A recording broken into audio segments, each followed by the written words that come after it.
So do you guys see any obstacles to adoption of golcadomide in the community? Obviously, people are using lenalidomide left and right at a variety of dose levels.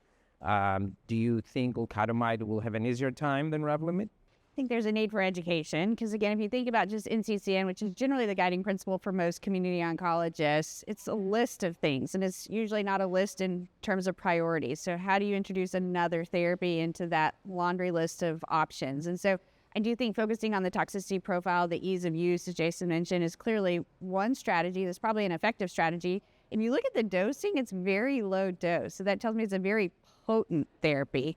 And so, again, there will be a need for education, but I do think that most are very familiar and have been using lenalidomide for such a long time that this probably will lend itself even more favorably than some of the other agents in the competing landscape.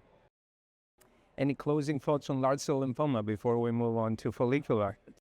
No, I think I think we have some really exciting tools in our arm kit, and both frontline, the second line, and later. And so I think as the data emerges, sequencing these therapies will become very interesting, and this landscape evolves. And I would just add, obviously we're thrilled to have all these new options.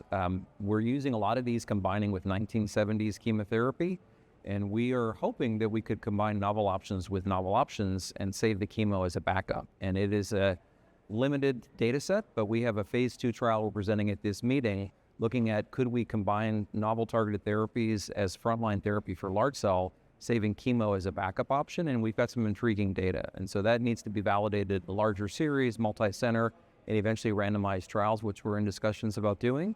But the hope that agents like golcadomide or a bispecific or an antibody drug conjugate could be paired with each other and not with 1970s chemo, that is an idea that now is starting to gain more traction, and hopefully in the future we'll have some randomized data.